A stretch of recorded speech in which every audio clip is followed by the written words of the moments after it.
If you go to the pharmacy and you get a synthetic pharmaceutical like metoprolol, for instance, which is a beta blocker, the pharmacist will give you a package insert, which has all of the side effects, right? There is an intended effect of metoprolol, and then there is all of the side effects that may come with metoprolol or metformin.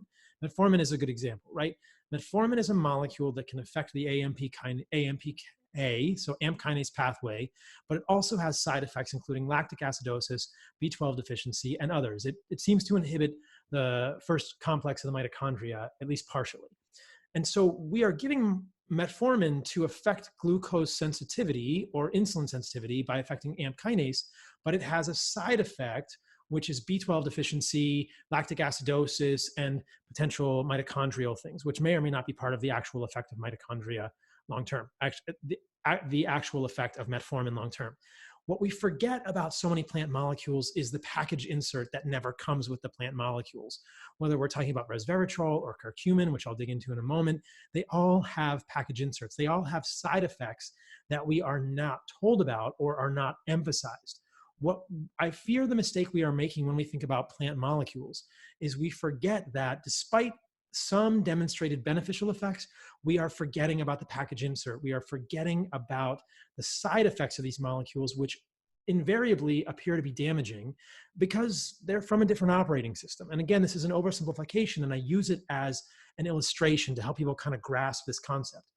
The question that I would offer to all the listeners is we don't use pharmaceuticals if we can correct the root cause. Why would we use plant molecules if we can correct the root cause? Both pharmaceuticals from synthetic sources and from plants are going to have side effects. On the first podcast with Ben, we talked about the collateral damage, which is essentially the same thing I'm talking about here. The fact that plant molecules have collateral damage.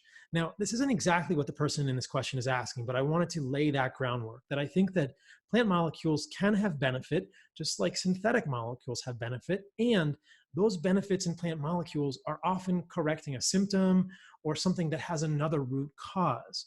Plant molecules are different than vitamins and minerals, right?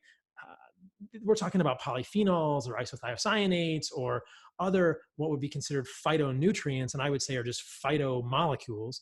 We're not talking about the vitamins and minerals in plants, which are often similar to the vitamins and minerals in animal foods, though sometimes in different forms, beta carotene versus retinol of vitamin A, et cetera. That's a whole different discussion. What we're talking about here are plant molecules that are not vitamins and minerals, and they're essentially plant pharmaceuticals. Why would we use a plant pharmaceutical to treat a problem if we're not getting to the root cause? The only time we would do that is like we would ideally do it in medicine when we actually can't correct the root cause or the symptoms are so severe that we absolutely have to treat the symptoms. But the overarching ethos in medicine, we hope, though it isn't always this way, is that we should correct the root cause.